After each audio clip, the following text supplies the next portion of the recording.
সরকারি তিতুমির কলেজকে বিশ্ববিদ্যালয়ে রূপান্তরের দাবিতে আবারও সড়ক অবরোধ করেছেন শিক্ষার্থীরা। এতে মহাখালী এলাকায় যান চলাচল বন্ধ হয়ে গেছে।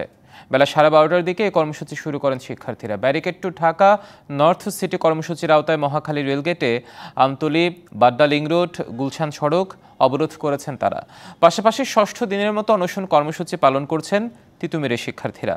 চলছে শাট ডাউনও। আন্দোলনকারীরা বলেন, জনদুর্ভোগ চান না তারা, সরকার দাবি মেনে না নিয়ে জনদুর্ভোগের সৃষ্টি হচ্ছে বলেও যুক্তি তাদের।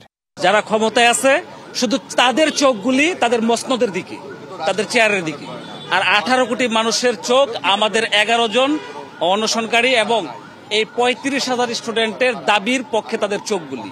এই 27 বছর আন্দোলনকে তারা ডে বাই ডে উপেক্ষিত করতেছে। আমরা চাচ্ছি যে পরবর্তী প্রজন্মের জন্য যারা ভর্তি হবে তারা যেন আমাদের মতো বৈষম্যের শিকার না হয়।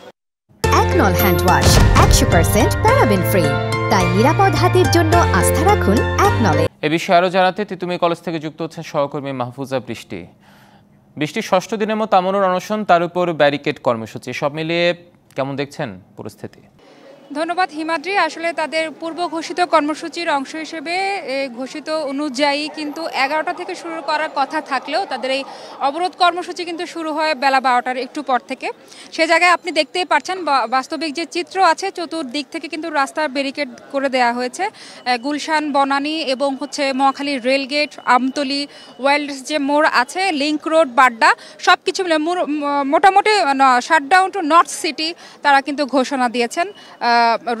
সেই জায়গা থেকে কিন্তু কলেজে শাটডাউন দেয়া আছে, সকল কর্মসূচি কিন্তু বন্ধ আছে। যদিও আজকে সরস্বতী পুজো উপলক্ষে ভেতরে একটু আনুষ্ঠানিকতা ছিল তাদের প্রতি উদ্দেশ্য করে, কিন্তু সেই জায়গা থেকে সরে এসে কিন্তু তারা এখন আবার অবস্থান কর্মসূচি পালন করছেন। আমরা একটু দেখাতে চাই। এবং যারা অনশনে আছেন, প্রায় 9 জনের মতো এখানে অনশনে আছেন। আরও বিশেষ করে আরও অনেকজনের অংশগ্রহণ ছিল, কিন্তু অনশনে যারা আছেন তাদের অনেকেই কিন্তু অসুস্থ হয়ে পড়ে যাওয়াতে কাউকে হসপিটালে এবং কাউকে বাসায় পর্যন্ত নিতে হয়েছে। সেই জায়গা থেকে কিন্তু তাদের একটাই দাবি, অসুস্থ হবে, আবারও অনশন হবে, সবকিছু হবে, তারপরেও কিন্তু তারা এই দাবি আদায়ে রাস্তায় থাকবে। আমরা একটু কথা বলি শিক্ষার্থীর সাথে, যে আপনি আসলে কিভাবে দেখছেন আন্দোলনটা এবং আপনাদের যৌক্তিক দাবি মেনে নেওয়া হচ্ছে না, সেই ক্ষেত্রে আপনার কথা কি?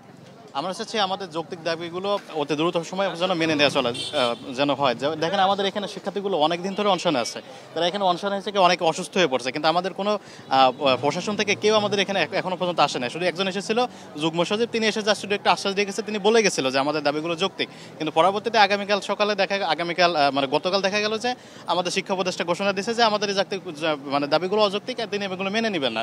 বরং তিনি আর একটা উদাহরণ দিয়েছেন যে তার কাছে মনে হয় এই মধ্যে রাজশাহী কলেজকে আমাদের থেকে বেশি ইউনিভার্সিটি হওয়ার যোগ্য।